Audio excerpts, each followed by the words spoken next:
Hey all, எல்லாரும் எப்படி இருக்கீங்க? இன்றைக்கி நம்ம வீடியோவில் என்ன ரெசிபி பார்க்க போகிறோன்னா, காரக்குழம்பு பார்க்க போகிறோம். அதுக்கப்புறம் மொறுன்னு வெண்டைக்காய் ஃப்ரை பார்க்க போகிறோம். வாங்க ரெசிபியை ஸ்டார்ட் பண்ணிடலாம். காரக்குழம்புக்கு வந்து பார்த்திங்கன்னா புளியை நெல்லிக்காய் அளவு புளியை எடுத்து ஊற வச்சு தண்ணியில் கரைச்சி வச்சுட்டேன். இதில் மசாலா பொடி மட்டும் போட்டு மிக்ஸ் பண்ணி வச்சுட்டா முடிஞ்சது. அப்புறம் கத்திரிக்காய் போட்டு பண்ண போகிறேன். ஸோ ஒரு கத்திரிக்காய் எடுத்து இந்த மாதிரி வெட்டி வச்சுருக்கேன். அப்புறம் சின்ன வெங்காயம் எடுத்துருக்கேன். தாளிப்புக்கு வந்து நீங்கள் எது வேணாலும் யூஸ் பண்ணிக்கலாம், பட் சின்ன வெங்காயம் ரொம்ப நல்லாயிருக்கும். கொஞ்சோண்டு சின்ன வெங்காயம், அப்புறம் கருவேப்பிலை, அப்புறம் தக்காளி எடுத்து வச்சுருக்கேன். அப்புறம் பூண்டு கொஞ்சம் சேர்த்துக்க போகிறோம். ஒரு 2-3 பூண்டை நறுக்கி சேர்த்துக்க போகிறோம். அதை நான் செய்யும்போது காமிக்கிறேன்.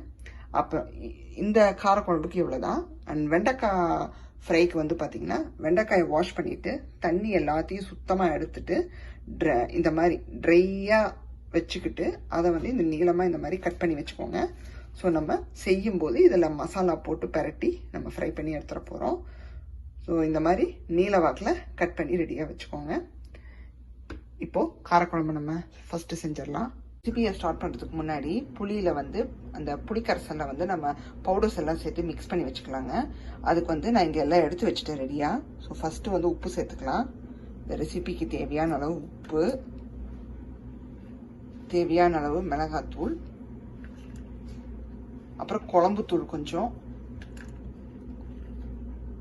மஞ்சத்தூள் கொஞ்சம், அதுக்கப்புறம் தனியாத்தூள் கொஞ்சம், எல்லாத்தையும் சேர்த்து கட்டி இல்லாமல் நீங்கள் கரைச்சி ரெடியாக வச்சுக்கோங்க. அதுக்கப்புறமா நம்ம வெங்காயம், தக்காளி, கத்திரிக்காய் எல்லாம் போட்டு நல்லா வதக்கினதுக்கப்புறமா இதை சேர்த்துட்டா உங்களுக்கு சேர்த்துட்டு நல்லா கொதி வந்துருச்சுன்னா உங்களுக்கு ரெடியாக தாளிப்ப ஆரம்பிச்சிடலாங்க.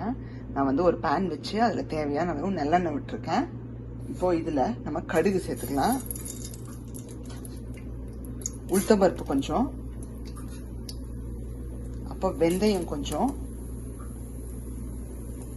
சீரகம் வந்து ஆப்ஷனல் தான், வேணும்னா சேர்த்துக்கோங்க. நான் கொஞ்சோண்டு சேர்க்குறேன், ஏன்னா உடம்புக்கு ரொம்ப நல்லது. நல்லா வெடிச்சு வரும்போது கருவேப்பிலை சேர்த்துக்கோங்க. கருவேப்பிலை சேர்த்துட்டு பூண்டை சேர்த்துக்கோங்க. பூண்டோட கலர் மாறும்போது பெருங்காயம் கொஞ்சம் சேர்த்துக்கோங்க. பெருங்காயத்தை சேர்த்து லைட்டா கலந்து விட்டுட்டு நம்ம வெட்டி வச்சிருக்கிற வெங்காயம் தக்காளியை உள்ள சேர்த்துருவோம்.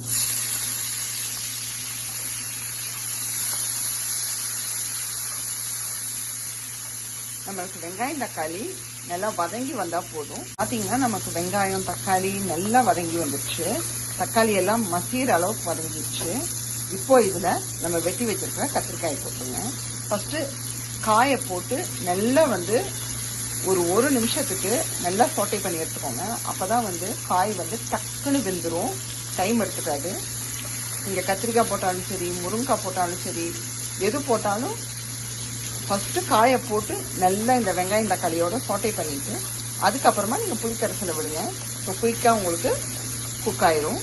வந்து பார்த்தீங்கன்னா நம்மளுக்கு குழம்பு வந்து நல்லா கொதிச்சு கத்திரிக்காய் எல்லாம் வெந்துக்கிட்டே அப்படியே ரெடி ஆகிட்டு இருக்கு. இன்னும் கொஞ்சம் வேகணும். கத்திரிக்காய் பாதிக்கிட்ட வெந்துருச்சு. கத்திரிக்காய் குழம்பு ரெடி ஆயிடுச்சுங்க. காரக்குழம்பு நல்லா அந்த குடிச்சு பார்த்தேன் நான். உப்பு காரம் எல்லாமே கரெக்டாக இருக்கு. புளிப்போட சேர்ந்து ரொம்ப நல்லா இருக்கு. அந்த கத்திரிக்காயும் சூப்பராக வந்துருச்சுங்க. இதுக்கு மேலே நீங்கள் வந்து குக் பண்ண வேண்டியதில்லை. கன்சிஸ்டன்சியும் எனக்கு கரெக்டாக இருக்கு. நான் சுவிட்ச் ஆஃப் பண்ணிட்டு இதை வேற ஒரு பாத்திரத்தில் மாற்றிட போகிறேன். வெண்டைக்காய் மேரினேஷனுக்கு நான் எல்லாம் எடுத்து வச்சுட்டேன்.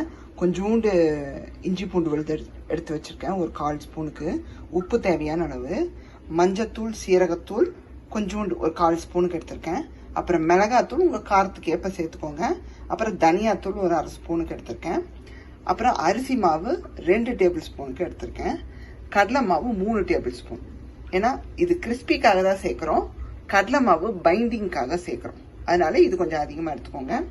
இப்போ இந்த மாதிரி நம்ம வெட்டி வச்சிருக்கிற இதுல ஃபர்ஸ்ட் ஆஃப் ஆல் இந்த மசாலா ஐட்டங்களை சேர்த்துருங்க. இஞ்சி பூண்டு விழுது,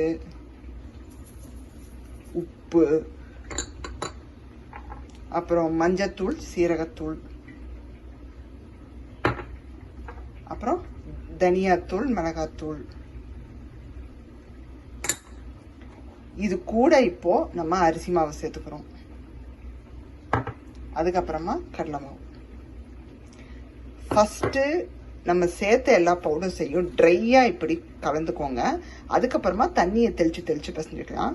பார்த்தீங்கன்னா நம்ம வெண்டைக்காயில் வந்து தண்ணியை தெளித்து நான் நல்லா வந்து பிசைஞ்சு எடுத்துகிட்டு வந்துட்டேன்.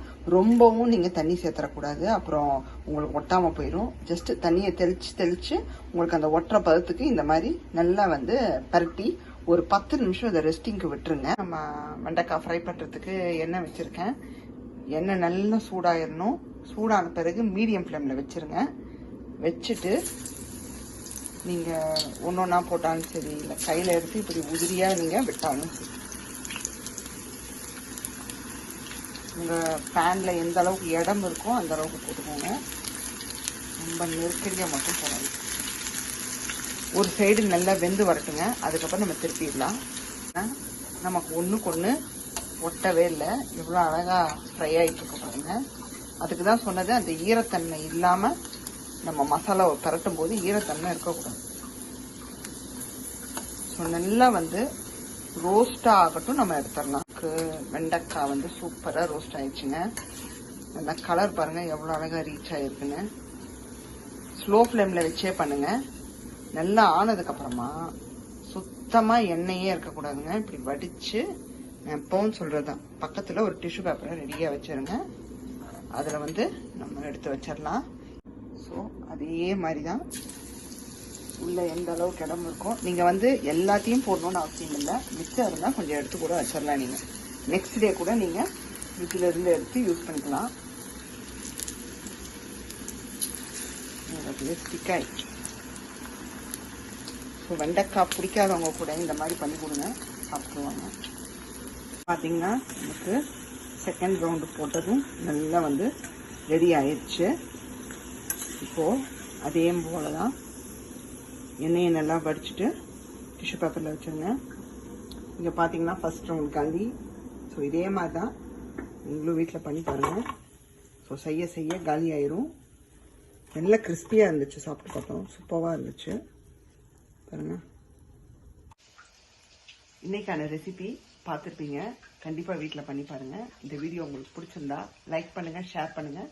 சப்ஸ்கிரைப் பண்ணாமல் இருந்தீங்கன்னா ராஜிமா கிச்சனை சப்ஸ்கிரைப் பண்ணிடுங்க. பக்கத்தில் இருக்கிற பெல் ஐக்கானையும் கிளிக் பண்ணிடுங்க.